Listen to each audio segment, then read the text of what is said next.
Sous l'impulsion de Dieu, les Israélites se sont levés avec Néhémie pour restaurer les murs de Jérusalem qui avaient été détruites. Dans le livre de Néhémie chapitre 3 précisément, on nous parle de 10 portes. Dans Apocalypse au chapitre 21 verset 12 précisément, on nous parle de 12 portes. Bon, peu importe 10, 11, 12, il y a quand même quelque chose qu'il faut qu'on retienne.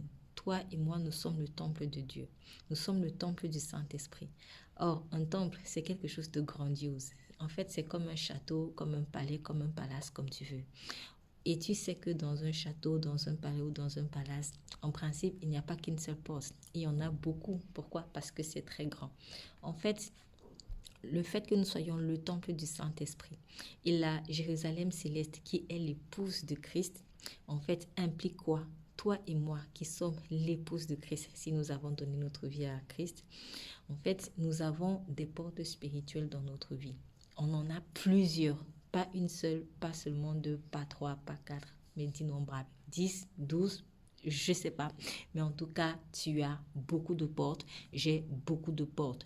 Et dans le livre des Proverbes 8 au verset 34, il est dit, heureux ceux qui écoutent la sagesse, qui en gardent les portes et les poteaux. Ça veut dire en fait que toi étant le temple du Saint-Esprit, tu as des portes et tu dois les garder. Tu dois les garder jalousement. Par exemple, ton cœur est une porte. Tes yeux sont une porte. Tes oreilles, ce que tu entends, c'est une porte. Et même ton sang est une porte. C'est justement l'objet précis du message du culte aujourd'hui, la porte des brebis. Donc, nous avons commencé une série d'études sur les portes de Jérusalem et la première partie, c'est la porte des brebis. C'est quoi la porte des brebis? Eh bien, c'est la porte d'entrée dans l'alliance. Et l'organe qui fait référence, en fait, à cette entrée dans l'alliance, c'est quoi? C'est le sang. Ça veut dire qu'il faut que tu fasses aussi très attention à là où ton sang coule. Je ne parle pas de la petite égratignure que tu vas te faire quand, par exemple, tu cuisines. Non. Mais je parle, par exemple, d'un rapport sexuel hors mariage. Dans un rapport sexuel, le sang coule. Je parle par exemple d'un pacte de sang, les pactes de sang qu'on peut faire peut-être pour se protéger, soi-disant.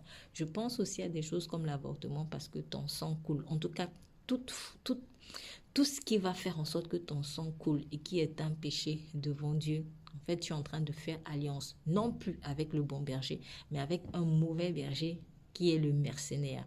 Je n'en dis pas plus, écoute le message que dans son intégralité et que Dieu nous donne la sagesse pour connaître les portes qu'il a établies dans nos vies et pour pouvoir les garder dans sa grâce. Sois béni.